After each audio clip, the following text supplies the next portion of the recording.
حياكم الله يا كرام.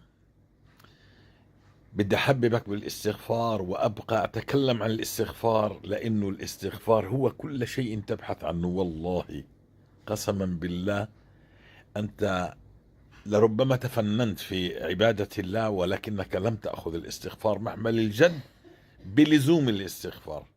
يعني لزوم كما قال رسول الله، يعني خارطة الطريق هي لزوم.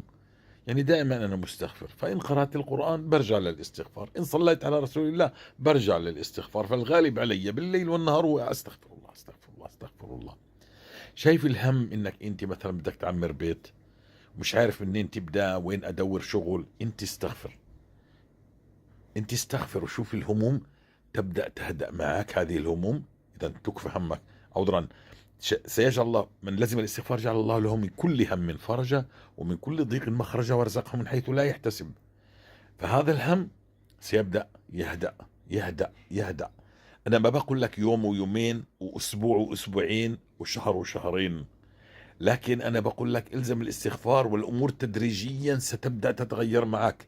والله لو صليت وقمت الليل كله لا يشبه الاستغفار، لأنه الاستغفار هو التعظيم، والاستغفار فيه الوعود، وهو مفتاح خزائن الله. فلا تدخل رمضان وانت غير مستغفر وتظن انه الختمات اولى لك من الاستغفار. مرت عليك رمضانات كثيرة كثيرة كثيرة، هل تغير حالك؟ لكن هذا رمضان لا تتنازل عن آلاف مؤلفة من الاستغفار مع الختمات. ادخل ادخل لعبادتك أن تكون العبادة المركزية التي عندك هو الاستغفار. مفهوم؟ إذا بدك تفلح في هذه الدنيا ويتغير حالك وتجد إنك في ثقة في دين الله ووعود الله، والأمور عمال تتحسن والأرزاق عمال تأتي والأمور عمال تتيسر، ادخل الاستغفار بكل قوة. يعني بقول لك والله ما تغير حالنا إلا بعد لزوم الاستغفار. بدك تقول لي قيام الليل، قمنا الليل. بدك تقول لي قراءة القرآن، قرأنا القرآن بفضل الله. أنا بقول لك لا تقلل من هذا الأمر، لكن ركز على الاستغفار.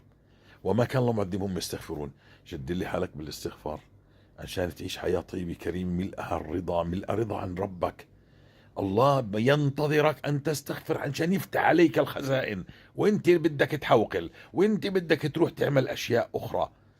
الزم الاستغفار واقرأ القرآن. ادخل تارك للذنب، إن أحدكم لا يحرم الرزق بذنب.